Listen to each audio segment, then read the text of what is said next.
हाँ नमस्कार दोस्तों, आज हम लोग आ रखे हैं सनराइज हॉस्पिटल में जो कि आसियाना दीघा रोड पटना में स्थित है और हमारे साथ है विजय कुमार सिंह सर। सर स्वागत है आपका सर।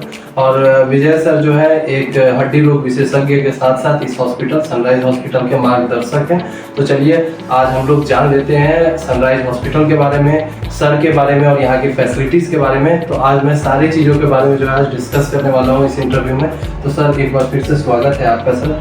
और प्लीज़ हमारे व्यूअर्स को बताइए सर आप अपने बारे में और इस अस्पताल के बारे में, इस अस्पताल की विशेषताओं के बारे में सर प्लीज़ हमारे व्यूअर्स को सर थोड़ा सा। देखिए, सनराइज हॉस्पिटल पिछले 8 साल से हम लोग इसको चला रहे हैं, जो कि एक मल्टी स्पेशलिटी हॉस्पिटल है। यहाँ जैसे मैं ऑर्थोपेडिक सर्जन हूँ, लेकिन उसके अलावा हर विभाग के डॉक्टर बैठते हैं और हर विभाग का इलाज होता है। और हम लोग बहुत कम रेट में और अच्छा सुविधा के साथ मरीज का इलाज करते हैं। और पिछले 8 साल से हम लोग इसको कंटिन्यू किए।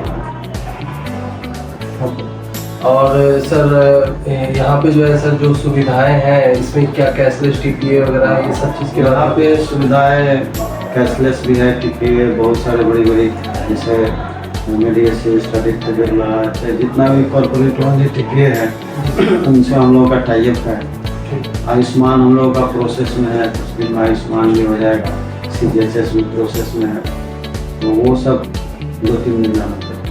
ओके सर, मेरा एक दूसरा क्वेश्चन जो है वो ये है कि सर हम लोग जो है इमरजेंसी एंड ट्रॉमा केयर के ऊपर बहुत ज़्यादा फोकस कर रहे हैं। इसके बारे में सर आप हमारे व्यूअर्स को क्या बताइए। हम लोग की इमरजेंसी की भी फैसिलिटी है जो 24/7 रहती है।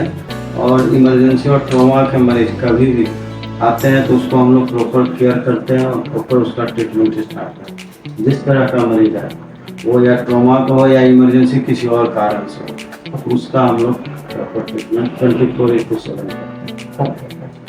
सर मेरा एक पर्सनल कंसर्न था कि इमरजेंसी एंड ट्रॉमा केयर के ऊपर में जैसे जैसे इमरजेंसी केसेस आती हैं, RTA केसेस आती हैं, ये सारे केसेस के लिए अगर देखा जाए तो अगर इमरजेंसी एंड ट्रॉमा केयर में अगर हम लोग द बेस्ट है या फिर द बेस्ट सर्विसेज दे रहे हैं तो उसके लिए आप हमारे व्यूअर्स को सर कुछ ऐसा एक पॉइंट्स बताइए। जैसे कि मैंने देखा कि सर पूरे पटना में शायद एडवांस ICU सेटअप मैंने ऐसा नहीं देखा था जहाँ पे हर एक चीज़ जो है सेंट्रली गवर्न किया जाए, जो कि मैंने यहाँ पे देखा सर। तो इस तरह का कुछ है जो कि हमारे हॉस्पिटल को जो है बहुत ज़्यादा स्पेशल बनाता है इमरजेंसी एंड RTA केसेस में। इमरजेंसी और RTA में मेन होता है ना कि आपके पास पेशेंट आए तो उसको कितना जल्दी आप हैंडल करते हैं और कितना तेज़ी से उसके बीमारी को डायग्नोज करके आगे बढ़ते हैं। ये इमरजेंसी में सबसे महत्वपूर्ण बात है।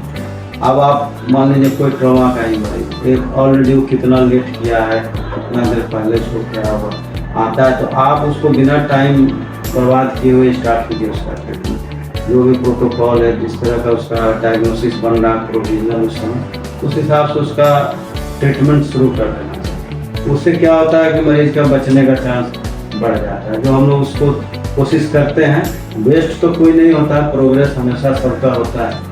तो प्रोग्रेस हम लोग करते हैं कि नहीं उससे भी अच्छा करें, उससे भी अच्छा करें, ये सारा सिस्टम चलते हैं। जहाँ तक ICU का एडवांस का बात है तो एडवांस ICU हम लोग जो है सारा सिस्टम तो उसमें लगाए हुए। उसके साथ बंगलोर का जो एक क्लाउड फिजिशियन उससे मेरा टाइप है, वहाँ के भी डॉक्टर 24/7 हम लोग का यहाँ मॉनिटरिंग करते हैं, कंसल्टेंट से और सुपर स्पेशलाइज डॉक्टर्स। और ICU में वो एक एक्स्ट्रा एज हम लोग को देता है, तो उनका भी सहयोग हम लोग को रहता है। जैसे रात के मान लीजिए कि 2 बजे आपको गैस्ट्रो डॉक्टर का अचानक जरूरत पड़े तो ठीक है, ऑफलाइन नहीं मिला, लेकिन ऑनलाइन तो आपके पास डॉक्टर है जो वहाँ से आपको देख रहा है, पेशेंट को भी देख रहा है और एक एक चीज़ वो देखता है और वहाँ से वो अपना गाइड करता है। जो ड्यूटी डॉक्टर है ICU में है वो उस हिसाब से जैसे पेशेंट के हिसाब से थोड़ा सा एक एक्स्ट्रा आगे। ओके दोस्तों, तो जैसा कि आपने डॉक्टर साहब से जाना ये इमरजेंसी एंड RTA केसेस के बारे में हम लोग बात कर रहे हैं। तो पूरे पटना में अगर देखा जाए तो जो सेंट्रलाइज्ड एडवांस्ड ICU सेटअप जो है वो आपको इसी हॉस्पिटल में देखने को मिलेगा।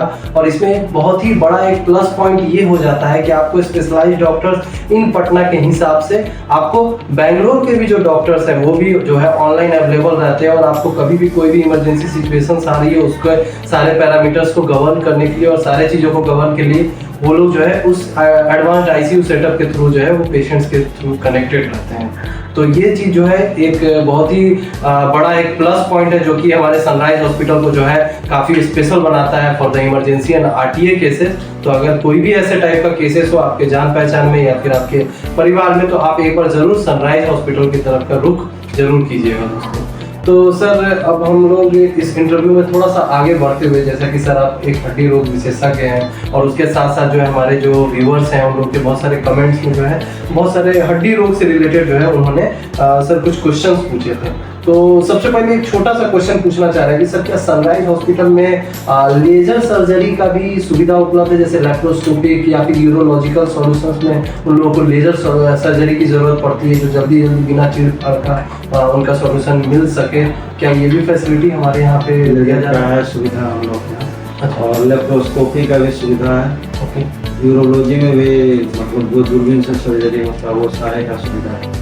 आर्थो में जो हड्डी का है उसमें भी दूरबीन का सर्जरी हम लोग करते हैं, तो आर्थोस्कोपी करते हैं। उसमें जैसे आपका लिगामेंट का इंजरी हो गया, किसी का घुटना का बहुत सारा लिगामेंट होता है, अगर टूट गया तो उसको हम लोग दूरबीन से बहुत कम चीरा में कर देते हैं और मरीज दूसरे दिन चल के घर चला। अब किसी का कंधा है बार बार उतर रहा है तो वो लीजन है तो फिर उसका भी दूरबीन से सर्जरी, आर्थोस्कोपी भी उसमें भी मरीज को एक दिन स्टे रहना पड़ता है, मरीज अपने आप चला जाता है, पैदल चलते रहते हैं। तो ये उसका सुविधा है कि आपको हॉस्पिटल स्टे कम हो जाता है, थोड़ा सा कट में आपका ऑपरेशन हो जाता है और बहुत जल्दी आप ठीक भी हो जाते हैं। तो आर्थोस्कोपी विधि से भी होता है, लेप्रोस्कोपी से जो जनरल सर्जरी का केस होता है, जैसे गॉल स्टोन हो गया, अपेंडिक्स हो गया या हर्निया का हो गया, ये सारा होता है। लेजर के द्वारा जो पाइल्स हो गया चाहे और जो उससे रिलेटेड वो होता है, किडनी का जितना भी स्टोन का है वो भी मतलब दूरबीन से हो जाता है, बिना चीरा के आपके स्टोन निकल जाता है, वो सारी सुविधाएं हैं। तो दोस्तों जैसा कि आपने जाना कि यूरोलॉजिकल सॉल्यूशंस में भी अगर आपको बिना चीरफाड़ का अगर जो सर्जरी करवाना होता है, जो लेजर सर्जरी जिसको बोला जाता है, वो उसकी भी सुविधा इस हॉस्पिटल में उपलब्ध है। और इसके साथ साथ जो डॉक्टर साहब ने बताया कि ऑर्थोस्कोपिक सर्जरी जो कि बिना चीरफाड़ का आपका हड्डी से रिलेटेड जो भी सर्जरीज होती है, चीरफाड़ नहीं, हाँ थोड़ा सा चीरफाड़ होती है, थोड़ा सा चीरफाड़ होता है, लेकिन उतना ज़्यादा आपको इफेक्ट नहीं लगेगा। आप एक दिन के बाद में भी अपना डिस्चार्ज ले सकते हैं, क्योंकि most of the orthopaedic cases में यही देखा जाता है कि बहुत दिन तक जो है हम लोग को बेड रेस्ट मिलता है या फिर बहुत दिन तक हम लोग जो है हॉस्पिटल से डिस्चार्ज नहीं होते हैं। बट अगर आपको कोई भी ऑर्थो से रिलेटेड या फिर हड्डी रोग से रिलेटेड कोई भी सर्जरी अगर करवानी है, आप यहाँ पे आकर ऑर्थोस्कोपिक सर्जरी भी करवा सकते हैं और आप 1 या 2 दिन के अंदर में 24 से 48 घंटे के अंदर में आप यहाँ से डिस्चार्ज होके आराम से आप अपने फिर से वापस घर लौट सकते हैं। अच्छा डॉक्टर साहब, मेरा एक लास्ट क्वेश्चन है जो कि हमारे व्यूअर्स ने ही पूछा था कि आजकल जो है एक बहुत कॉमन सी बीमारी हो गई है सर, नी रिप्लेसमेंट। रिप्लेसमेंट बीमारी नहीं है, हाँ एक प्रॉब्लम। अच्छा, जैसे तो किसी बारे में नी खराब हो गया, घुटना खराब हो गया किसी भी कारण से, हाँ घुटना खराब होने का बहुत सारा कारण, लेकिन जनरली ओल्ड एज में क्या होता है, आफ्टर 60 ऑस्टियोआर्थराइटिस हो जाता है, जो कि एक एज रिलेटेड बीमारी है। प्राइमरी ऑस्टियोआर्थराइटिस एज रिलेटेड बीमारी, वो 60 के बाद हर आदमी का घुटना जो है समय के हिसाब से घिस के चला जाता है, उसके लाइफ स्टाइल, चलने का, बैठने का या जो भी वर्क होगा उस हिसाब से। तो उस केस में अगर घुटना आपका घिस रहा है और बहुत ज़्यादा घिस गया, आप ग्रेड 3 ग्रेड 4 में पेन किलर खा रहे हैं और ज़िंदगी काट रहे हैं, तो उससे अच्छा है कि आप सर्जरी कराएं। उसके बाद क्या होता है कि आपका दर्द फ्री हो जाता है, चलने में आपको कोई कष्ट नहीं होता है, दवा से आपको छुटकारा मिल जाता है। ये हो गया आपका प्राइमरी ऑस्टियोआर्थराइटिस। लेकिन घुटना रिप्लेसमेंट बहुत सारा केस है, जैसे 30 साल के भी मरीज को होता है, 25 साल के, और उसका किसी कारण से हो गया, मतलब एक्सीडेंट हो गया, उसका घुटना खराब हो गया, उस केस में भी रिप्लेसमेंट है और मरीज को मतलब पहले के तुलना में वो पूरा स्वस्थ हो जाता है। अब जिसका घुटना नहीं मुड़ रहा है, चल नहीं पा रहा है, दर्द कर रहा है, घुटना टेढ़ा हो गया, वो सारा नी रिप्लेसमेंट के बाद ठीक हो जाता है और एक पेन फ्री लाइफ निकल जाता है। और ये बहुत सारा लोगों का मतलब एक दिमाग में रहता है कि सक्सेस नहीं होता। सक्सेस अब बहुत ज़्यादा, पहले लोग सोचा था कि नी रिप्लेसमेंट जैसे वाजपेयी जी का हुआ, सबसे ज़्यादा दुष्प्रचार उसी में हुआ, फिर सक्सेस में। अभी जो टेक्नोलॉजी एडवांस हो गया, इम्प्लांट भी अच्छा अच्छा आने लगा है।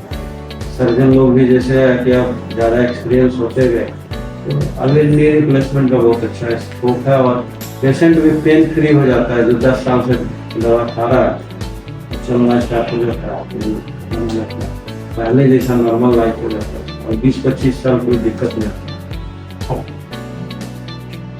तो दोस्तों, जैसा कि आपने जाना कि घुटना प्रत्यारोपण जो बहुत ही कॉमन हो गया है आजकल की 60 साल की उम्र छोड़िए 30 से 35 साल की उम्र में भी बहुत लोगों को घुटना प्रत्यारोपण का जो है करवाना पड़ता है। तो जैसा कि डॉक्टर साहब ने बताया कि इट्स वेरी सक्सेसफुल। ये सक्सेसफुल होने के अलावा पेन फ्री हो जाता है, मतलब कि एक बार जब आपने नी रिप्लेसमेंट सर्जरी करवाया तो अगले 20-25 साल तक आपका लाइफ पेन फ्री रहेगा।